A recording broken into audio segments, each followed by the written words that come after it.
کون سا غریب ہے جو مسجد ننگے پاؤں جاتا ہو؟ لوگوں نے تو 3 قسم کی چپلیں رکھی ہوئی ہیں، ایک مسجد جانے کی علیحدہ ہے، گھر پہننے کی علیحدہ ہے، شادی بیاہ پہ جانے کی چپل علیحدہ ہے۔ حضرت عمر فاروق رضی اللہ تعالیٰ عنہ نکلے عید کا خطبہ دینے کے لیے، تو بیوی سے کہنے لگے جوتا، اس نے کہا صاحب اتنی دفعہ ٹوٹا ہے اب گانٹھا نہیں جا سکتا، اتنی دفعہ ٹوٹا ہے کہ اب دوبارہ پیمند نہیں لگ سکتے۔ تو حضرت عمر کہنے لگے چل کوئی حرج نہیں، بغیر جوتے کے ننگے پیر ہی چلتے ہیں، کوئی حرج نہیں۔ تو کہنے لگے لوگ کیا کہیں گے؟ فرمایا چپ کر، لوگ جس دن عمر نے یہ دیکھ لیا نا لوگ اس کے بارے میں کیا کہتے ہیں، اس دن عمر نہیں رہے گا۔ تو کہا پھر آپ کا نظریہ کیا ہے؟ فرمایا میرا نظریہ یہ ہے کہ رب رسول میرے بارے میں کیا کہتے ہیں، لوگوں کا کیا ہے؟ لوگ کل کسی کے بارے میں کچھ کہتے ہیں اور پرسوں کچھ کہتے ہیں، میرا نظریہ یہ ہے کہ رب رسول میرے بارے میں ننگے پیر عمر جا رہے ہیں۔ کون جی؟ میں بڑا ماڑا۔ اچھا جناب، کیا غربت ہے؟ 10 قسم کے جوڑے لٹکے ہوئے ہیں کمرے میں، اور پہننے کی فرصت نہیں، سویرے کیا پہننا ہے، شام کیا پہننا ہے، 15 سوٹ کٹھے استری ہو کے لانڈری والا بھیج رہا ہے، اور تو غریب ہے، تو بہت بڑا غریب ہے۔ اس لیے کہ غربت پیسوں کی وجہ سے نہیں ہوتی، غربت تو دل کی ہوتی ہے۔ تو واقعی بڑا غریب ہے اور تو غریب ہی رہے گا۔ امیر تو عمر فاروق تھے جو ننگے پاؤں چلے گئے عید کی نماز پڑھانے، تو رستے میں جو ملا کہنے لگا عمر جوتا تو پہن لو۔ فرمایا تمہیں عمر کا جوتا نہ پہننے کا نقص تو نظر آیا ہے، کوئی حرج نہیں، اگر عمر کو کبھی بتانا ہوا تو وہ والا نقص بتانا جو عمر کی سیرت میں پیدا ہو، کردار میں پیدا ہو، وہ والا نقص بتانا، یہ چھوڑو جوتے آتے جاتے رہتے۔ ننگے پاؤں گئے، پاؤں دھوئے، نماز پڑھائی، لوٹ آئے۔ او بھائی یہاں تو ہمارا بناؤ سنگار اترنا، جتنی توجہ کپڑوں کی طرف ہے اتنی توجہ کبھی ہماری علم کی طرف ہوتی نا، جتنا ذوق شوق ہمارا بناؤ سنگار کی جانب ہے، اتنا بناؤ سنگار کبھی ہمارا اخلاقیات کی جانب ہوتا تو معاملات بڑی حد تک سنورے ہوئے ہوتے۔ حضرت سیدنا فاروق اعظم رضی اللہ تعالی اپنی زندگی کو ترتیب دیا،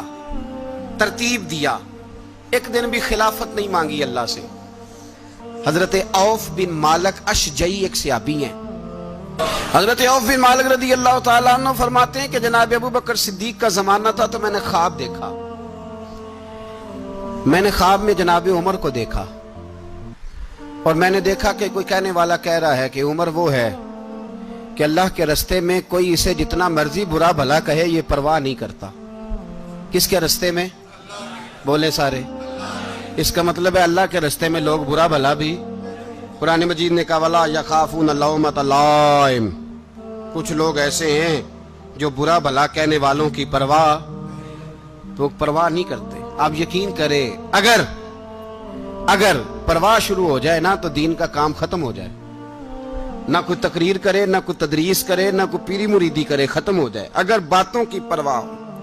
لیکن وہ پرواہ، حضرت عوف بن مالک اشجعی کہتے ہیں میں نے خواب میں دیکھا کہ عمر وہ ہے جو کسی کی پرواہ، اور دوسری بات میں نے یہ دیکھی کہ عمر خلیفہ بنے گا، اور تیسری بات میں نے خواب میں یہ دیکھی کہ عمر شہید بھی کیا جائے گا، عمر شہید بھی ہوگا۔ یہ میں نے 3 باتیں خواب میں دیکھی۔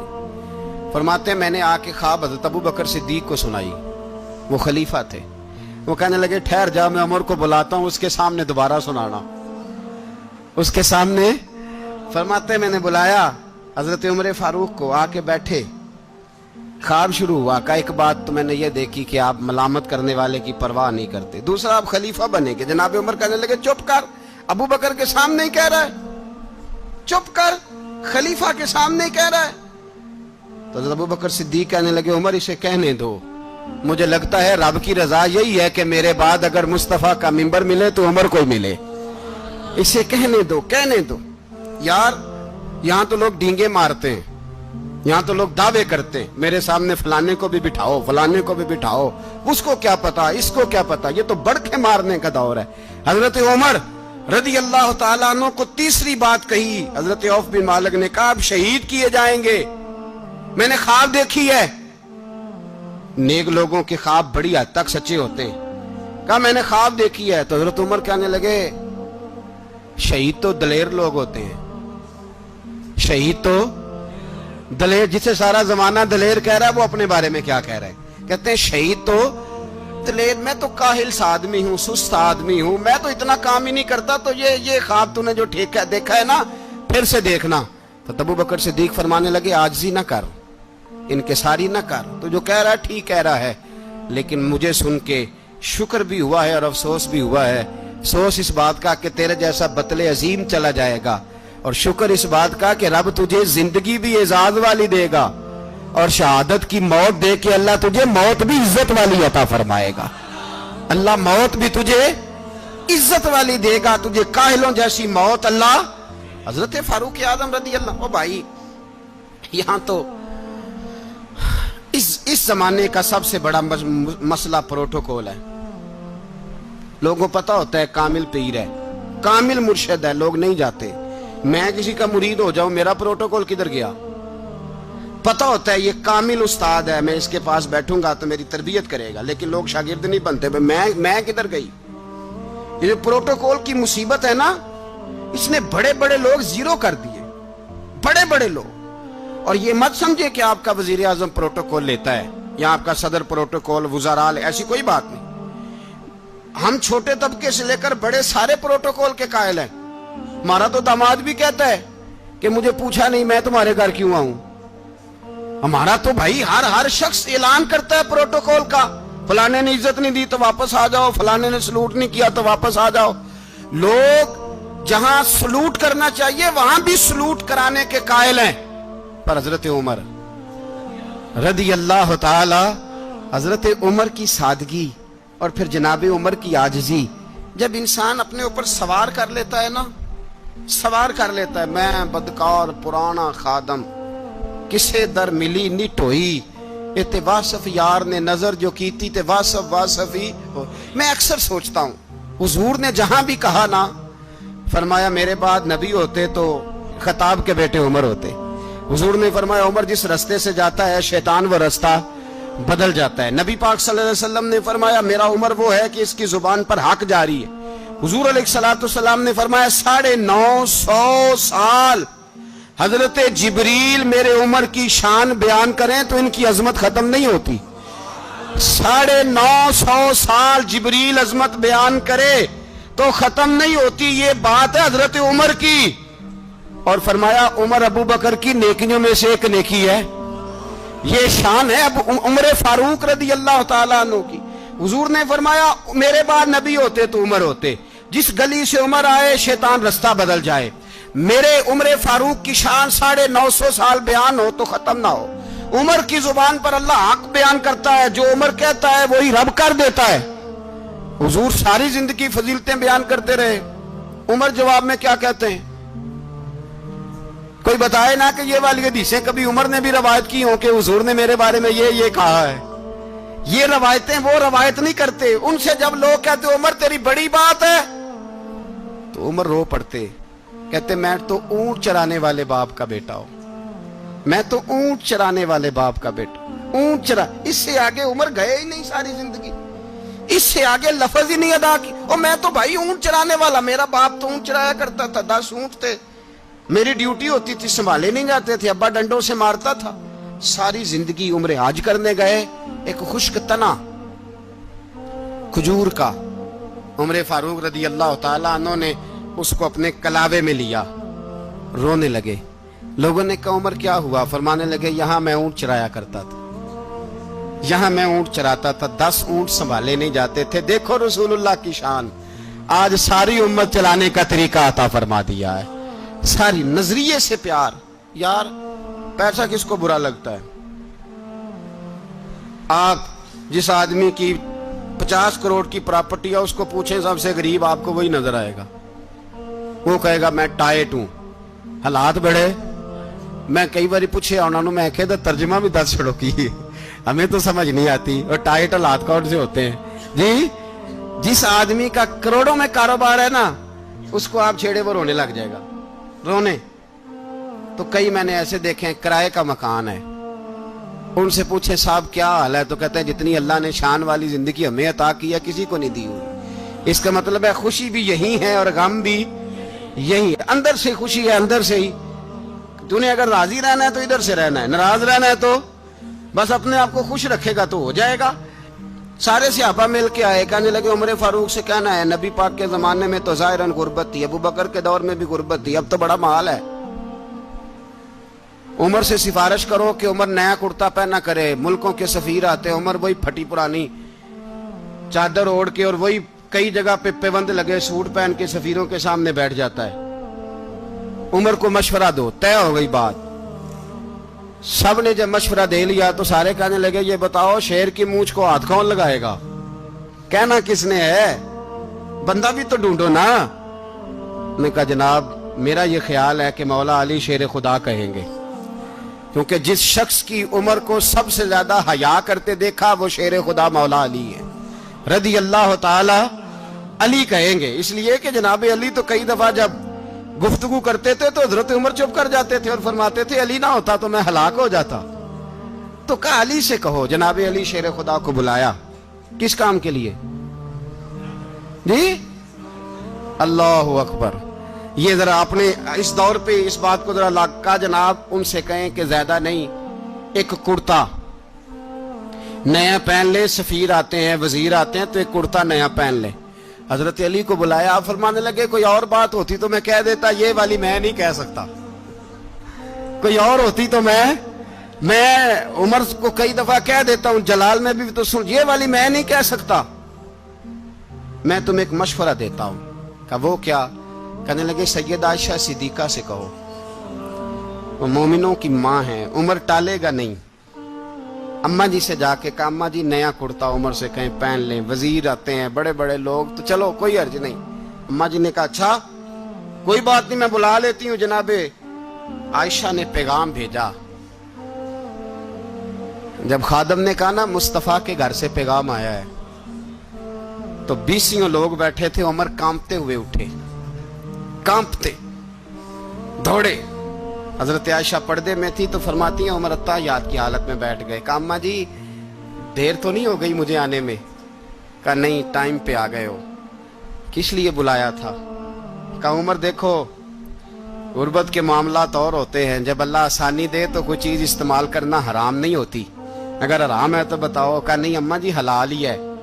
تو فرمایا پھر اتنے سفیر آتے ہیں مشیر آتے ہیں، اب تو مال غنیمت بڑا آتا ہے، ڈھیر لگ جاتے ہیں مسجد میں، تو چل ایک نیا کرتا تم بھی پہن لیا کرو، اور آپ نیا کرتا پہنو گے تو دھاک بیٹھے گی غیروں پر۔ تو صحابہ کا مشورہ ہے کہ آپ نیا لباس پہنے۔ اماں جی کہتی ہے میں نے حکم دیا تو عمر چپ کر گئے، گردن جھک گئی۔ تھوڑی دیر کے بعد سیدنا عمر فاروق نے سر اٹھایا تو داڑھی پہ آنسو گر رہے تھے، رو پڑے، کہنے لگے پاک محبوب کی پاک بیوی جیسے حکم کرتی ہو میں حاضر ہوں، پر مجھے وہ والا لباس پہنانا جو میرے مصطفیٰ نے پسند فرمایا ہے، اگر یہ رنگ رسول پاک کا ہے تو میں حاضر ہوں، اور اگر نبی پاک کا نہیں تو پھر جیسے آپ حکم کریں۔ جناب عائشہ کہتے ہیں عمر روئے تو میں زیادہ روئی، میرا پلو بھیگ گیا آنسوؤں سے۔ میں نے کہا عمر آپ جائیے۔ عمر یوں نکلے تو جو صحابہ کھڑے تھے وہ کونے میں تھے، سارے آ گئے۔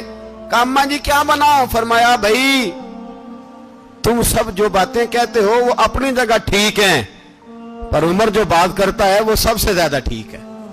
عمر جس پہلو پر بات کرتا ہے وہ یار ایسی عاجزی، ایسا رنگ، ایسا انداز، ایسا طرز حیات، ایسی زندگی۔ اولاد کے معاملے میں لوگ بزدل ہو جاتے ہیں، بزدل، پر حضرت عمر کا بیٹا مصر گیا، وہاں سے کمائی کر کے لایا، تجارت کرنے گیا، لاکھوں کا مال۔ کون سا باپ ہے دنیا میں جس کا بیٹا باہر سے پیسے لے کے آئے تو ابا تفصیل پوچھے کہ بیٹا کہاں سے کمائے، کہاں سے لایا، کتنے ملے، کیوں آئے؟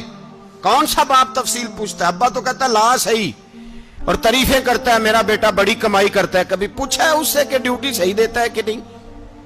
کبھی پوچھا ہے کہ تو ایمانداری کی روزی لاتا ہے کہ حرام کی کماتا ہے؟ یہ باپ کی ذمہ داری ہے، یہ اماں کی ذمہ داری ہے۔ پھر کہتا ہے بیماری کیسے آ گئی، پریشانی کیسے آ گئی؟ تو نے کبھی سوال کیا اپنی اولاد سے؟ حضرت عمر فاروق رضی اللہ تعالیٰ عنہ کا بیٹا مصر سے پیسے کما کے لایا تو جناب عمر نے بلایا، فرمایا بیٹے اتنی تو تیرے پاس راس ہی نہیں تھی، تھوڑے سے تو پیسے لے کے گیا تھا، اتنی کمائی کیسے ہو گئی؟ اتنے تو پیسے نہیں تھے صاحب، کہاں سے کمائی لائے؟ اس نے کہا ابا جی وہ جو میرے چچا ہے نا مصر کے گورنر، آپ کے دوست، انہوں نے میری مدد کی ہے. فرمایا جتنے لوگ گئے تھے سب کی ہے مدد اس نے؟ کہا نہیں صرف میری کی. فرمایا تیری کیوں کی؟ تیری کیوں کی؟ کہا حضور آپ کے دوست ہیں. فرمایا چپ کر حضور انہوں نے مجھے اتنے پیسے دیے, میں نے کاروبار میں ڈالے تو نفع آیا تو میں ان کی رقم دے کے. فرمایا خاموش ہو جا, باقی جتنے لوگ گئے تھے سب کی مدد کی اس نے؟ کہا نہیں حضور صرف میری کی. فرمایا اس نے تیری مدد نہیں کی, اس نے خلیفہ کے بیٹے کی مدد کی, اس لیے کہ وہ خلیفہ کو اپنے حق میں نرم کر سکے. فرمایا آدھا مال تیرا ہے, آدھا مال غنیمت کا ہے, مال خزانہ کا ہے, مسلمانوں کا ہے, اس لیے کہ تو جو وہاں سے مال کما کے لایا ہے وہ اپنے باپ کے خلیفہ ہونے کی وجہ سے کما کے لایا ہے, لہذا رکھ ادھر. یہاں کہتے ہیں کدھر سے آیا, کیسے آیا, کون سا حساب دیں, کیا کریں؟ او بھائی حضرت عمر رضی اللہ تعالیٰ عنہ کا اپنی اولاد کے بارے میں یہ رنگ ہے. ایک جنگ سے نا خوشبو آئی, خوشبو بڑی مہنگی ہوتی تھی, عرب میں خوشبو آج بھی بڑی مہنگی ہے, وہ زیادہ استعمال کرتے ہیں. میری باتوں کی سمجھ آ رہی ہے میرے بھائیوں؟ بڑی مہنگی خوشبو تھی. جب وہ خوشبو آئی تو حضرت عمر نے کہا, گھر میں پہلے پہنچی حضرت عمر کے, چونکہ زیادہ عورتیں استعمال کرتی تھی گھر کے اندر خوشبو, مرد بھی لگاتے تھے. حضرت عمر نے اپنی بیوی سے کہا, آپ کی زوجہ تو تھی وہ بڑی خوشبو کو پسند کرتی تھی. حضرت عمر نے اپنی زوجہ سے کہا کہ خوشبو لاؤ, میں نے ایک عورت کی ڈیوٹی لگائی ہے, وہ خوشبو تول کے نا تو حصہ برابر صحابہ میں بانٹ دے گی. تو آپ کی زوجہ کہنے لگی کسی بی بی کی ڈیوٹی لگانے کی کیا ضرورت تھی, میں جو موجود تھی میں بانٹ دیتی ہوں تول کے حصہ برابر. آپ نے فرمایا نہیں تو رہنے دے, وہ فلانی بی بی بانٹے گی. کہا حضور میں نے بھی بانٹنی ہے, میرے پہ کچھ حق ہے؟ آپ نے فرمایا نہیں تو تفصیل نہ پوچھ, تو خوشبو دے دے, کوئی اور بانٹے گی. خاتون خانہ تھی نا, کہنے لگی نہیں مجھے بھی آج آپ کو بتانا ہی پڑے گا کہ کوئی جو بانٹ سکتی ہے تو میں کیوں نہیں بانٹ سکتی. زوجہ کہتی عمر نے بات کی تو میری چیخیں نکل گئی. حضرت عمر فرمانے لگے جب تو خوشبو بانٹے گی نا تیرے ہاتھوں کو بھی لگے گی, تیرے دوپٹوں کو بھی لگ جائے گی. اگر رب کریم نے مجھ سے سوال پوچھا کہ عمر خوشبو تو مسلمانوں کی تھی, تیری بیوی کے دوپٹے کو کیوں لگ گئی, تو میں اللہ کے حضور کیا جواب دوں گا؟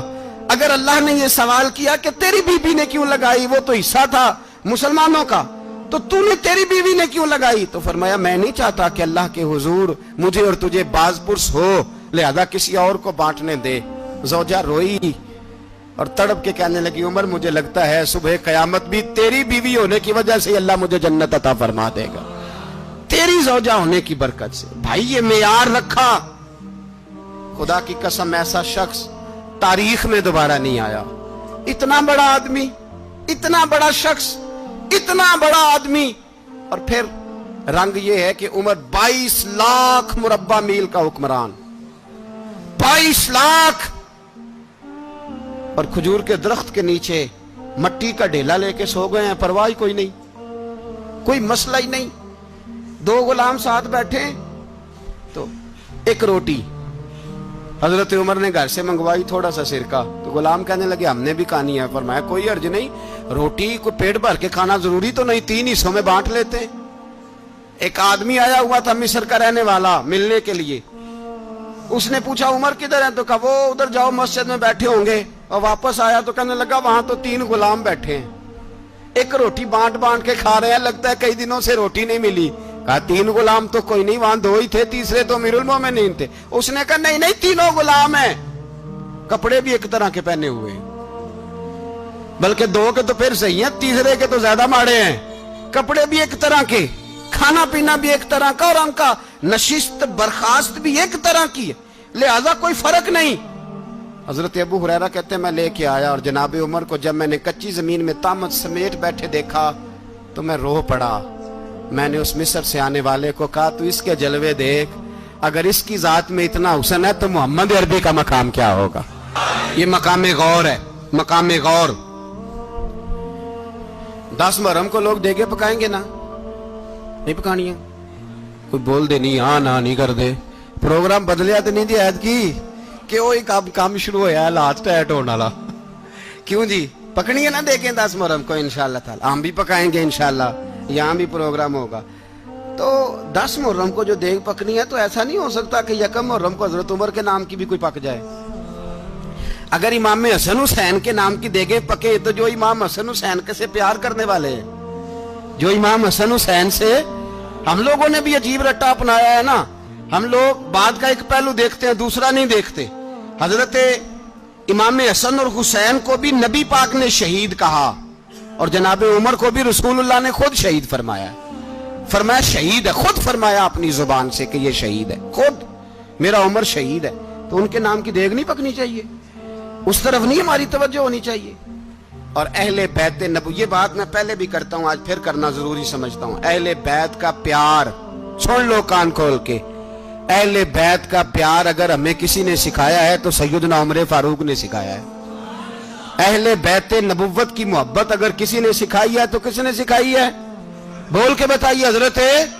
حضرت عمر نے. اہل بیت کا پیار ہمیں حضرت عمر نے بول کر کے سکھایا ہے. بھائی یاد رکھیں،